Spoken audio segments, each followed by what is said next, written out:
Welcome to Your Diabestie, the podcast that ensures you never have to do diabetes alone.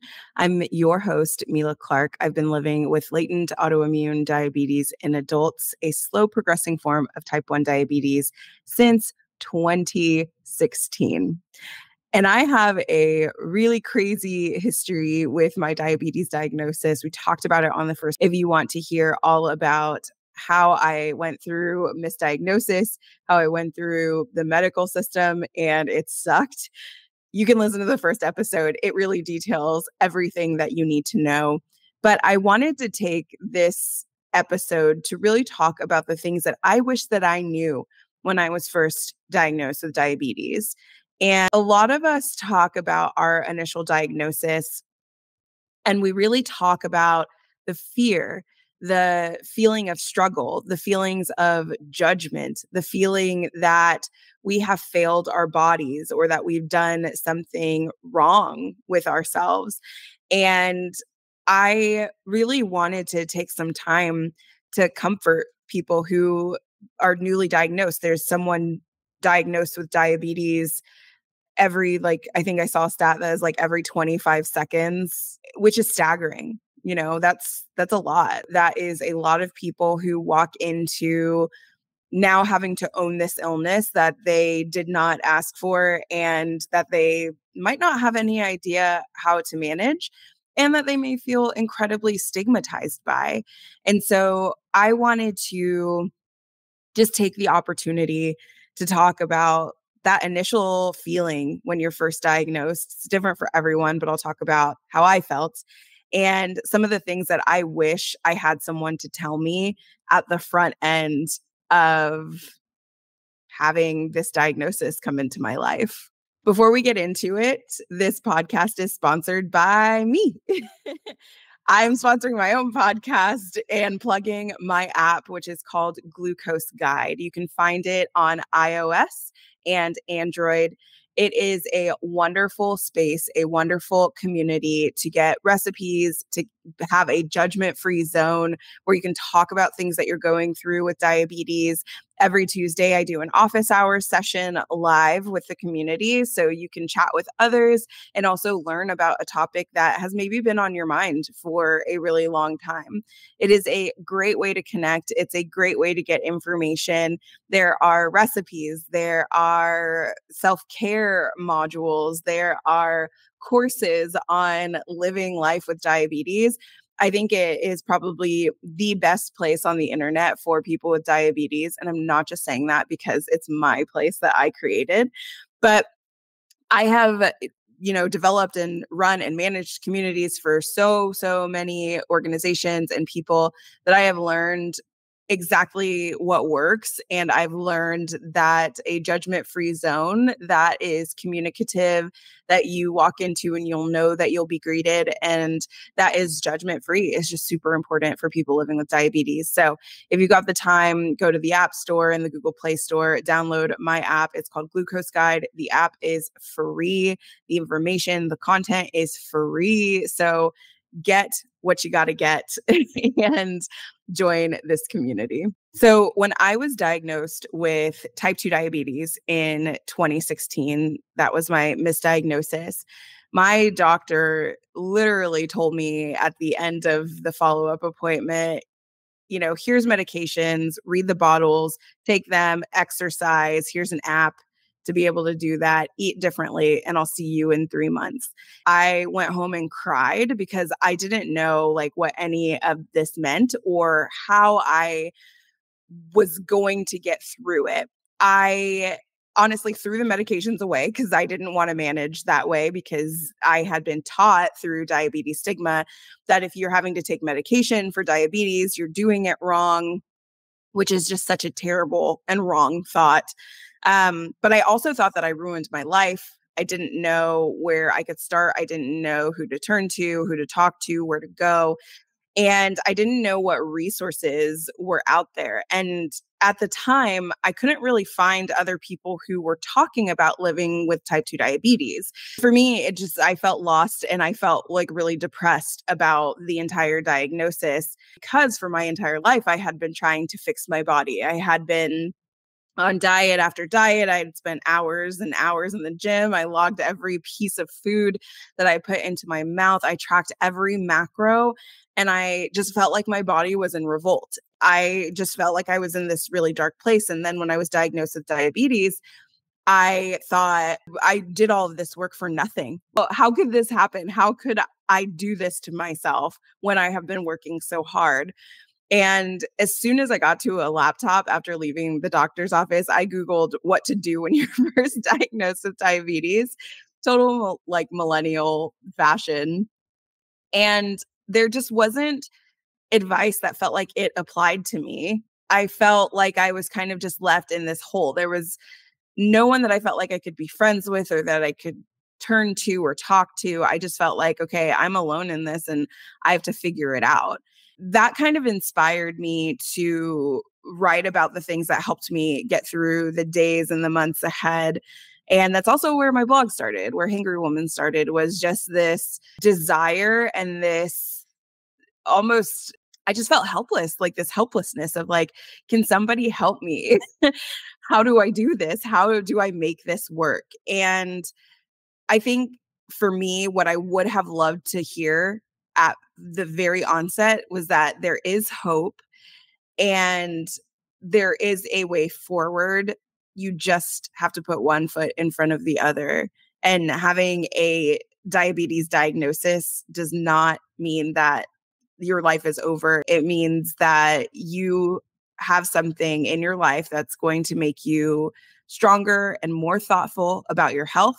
While it occupies way too much brain space, it's going to be something in your life that you have for the better. People will balk at that and they're like, God, no, if like I never had to have diabetes, I wouldn't want it. And I feel the same way. Like if I never would have been diagnosed, I would have been so happy with my life, but I also wouldn't have taken this path and I wouldn't have the knowledge of my health that I have now. And so in some ways, I'm grateful for that. In other ways, I'm kind of like, fuck this disease. It sucks. This is a roadmap to living with diabetes. But, you know, it's a few things that I feel like I always would have liked to know at the onset. And that probably would have helped me have just a better mental health space around my diagnosis. Being diagnosed with diabetes is not your fault. No matter what kind of diabetes you have, it is not your fault. Hearing the words from your doctor that you have diabetes is not an easy moment for anybody. What your doctor likely won't tell you is it's not your fault. Some of this condition is dependent upon lifestyle factors. Absolutely. If you lose weight, it can help you manage your blood glucose. If you exercise, you can better manage your blood sugars. If you take a mindful mental health pause and moment, that can help your stress levels, which can also reduce your blood sugars. Lifestyle factors are important. There's something that everybody needs to do to be healthy. Just because you have diabetes, it doesn't mean that those things are immediately on your list and they're things that are like required of you. They are things that are required of all of us. Whether you are the healthiest athlete on earth who has no chronic illnesses, someone who is generally in good health, lifestyle factors for all of us are super important. Just because you have diabetes doesn't mean you haven't been doing those things properly. Genetics also plays a factor. Every body is different. And you didn't choose this. You did not one day wake up and say, I am choosing to have diabetes. It is not your fault. Before I got my diabetes diagnosis, I had PCOS. I had learned that I had PCOS. And that played a huge part in learning about my insulin resistance. And so prior to my diabetes diagnosis, I was already exercising and I was overdoing it. I, had some participation in disordered eating at times, like even before diabetes. A lot of that came from thinking this is my fault and I need to go to the extremes to turn this back around. You don't have to go to extremes at all. We'll talk about that a little bit later. The next thing that I wish I would have known is that you need to ask as many questions as you possibly can. And it doesn't make you annoying, a nag. Diabetes changes your life, and you need to understand from the basic level how your body is operating so that you can understand how to take care of it. If you have a question for your doctor, for your care team, don't be afraid to ask it. Don't be afraid to put it out there. And some of the things that I had asked upon my initial misdiagnosis was, what does having type 2 diabetes mean?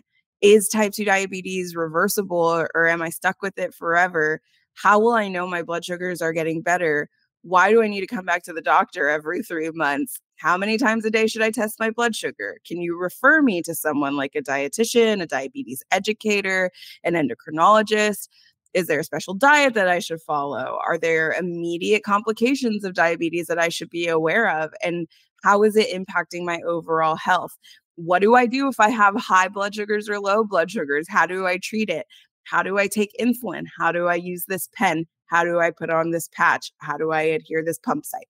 There are so many questions that come up when you are first learning about how to manage, and they might not all come up at one time, but just know that you are allowed to ask questions. You don't have to just sit there and take the information, walk out with it, and feel confused, feel disoriented. You can ask questions always of your care team. Depending on your care team, you'll get a really good roadmap forward. You can seek out specialists. So a dietitian is wonderful. A diabetes educator is going to be a wonderful source of information on diabetes technology and kind of the everyday living with diabetes. They're excited that like I'm on this path of becoming a dietitian first, getting my master's in applied nutrition, and then doing a didactic program in dietetics so that I can eventually become a registered dietitian. I also wanted to become a diabetes educator because they're so incredibly valuable and can give you just so much great information on how to live well with diabetes in the day-to-day. You can also see an endocrinologist. So if you're not quite getting the results that you want to, you can always ask to see an endocrinologist. They are a great specialist to see. There is a shortage of endocrinologists. And so it is kind of hard to find one that you can get into really quickly.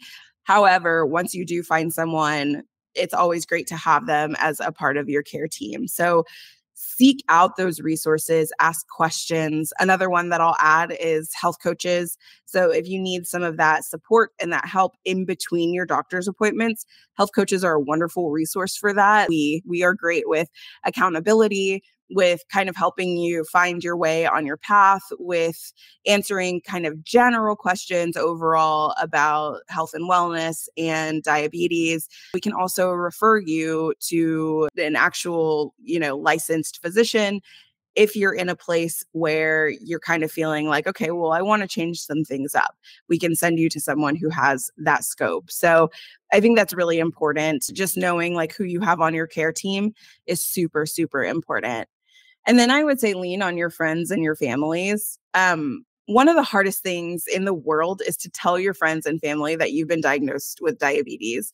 When you say the words, just know that if they haven't dealt with it before, they're going to need some education and understanding. And that's why I always say it's so important to just understand the baseline idea, the baseline information of what diabetes is and how it works, because you might have to explain yourself if you decide that you want to tell people. It's not a requirement to tell anyone about what you're going through and what you're living with. But I promise you, it is so freeing to be able to say the words and to find someone who understands. You may get some inappropriate comments or judgments that you might not expect for people, or people might do things like say that, you go to a party and they're like, oh, well, you have diabetes. You can't have this dessert. Or should you be drinking that? Should you be eating that? Those questions are going to come up. They always do.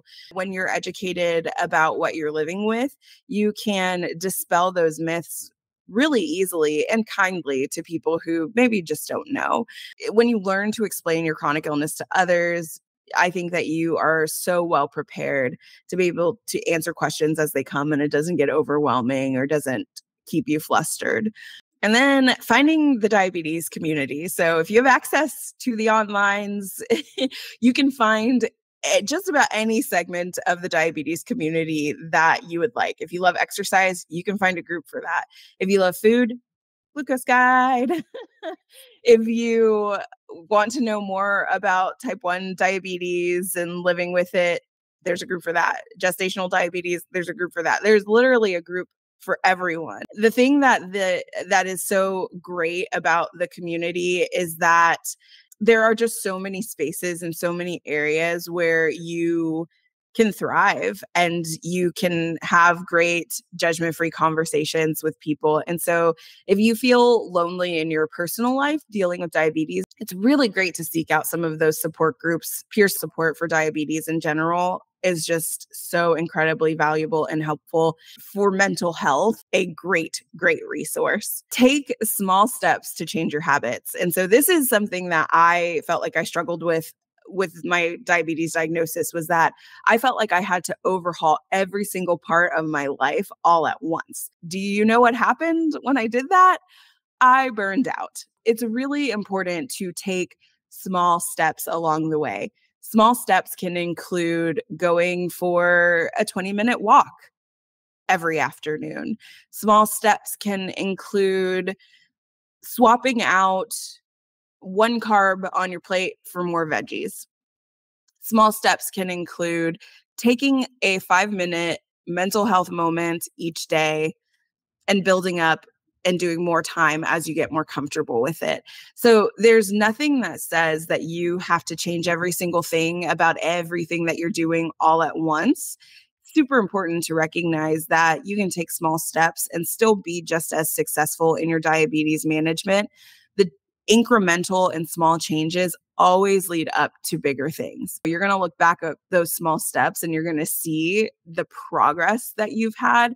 And you're going to be glad that you didn't overwhelm yourself with trying to make these giant overhaul changes. And that's, again, a place where having a health coach can help you, because it helps you with accountability. It helps you celebrate those small steps, those small wins, and those small goals, and really shows how far you've come. The last thing that I would say is to write down your feelings. Just talk about it. If you don't want to talk about it with other people and you want to talk about it just on your own, that's okay. Keep a diary, keep a blog that you keep secret. Express yourself, express your emotions, and understand where those emotions are coming from. Writing or talking or meditating or thinking really helps you sort out your feelings. And it's something that you can always go back to when you just want to figure out more about why some days are good, why some days aren't that good. It's just a really nice way to see how far you've come. You don't have to be ashamed about having a diabetes diagnosis. It's probably going to be one of the hardest things that ever happens to you in your life. But I promise you, you don't have to be ashamed about it. You have people to lean on. You have the inner strength to take this day by day. You are going to make it through this. You've got this, and I've got you. That's it for this episode. There are some wonderful things that you can take away from me just talking about these things that I wish that I knew. And that's it for this podcast. Thanks for listening. See you guys in the next one. Love, your diabestie. I also wish that I knew is that I could embrace technology to enhance my quality of life and just make living with diabetes a little easier.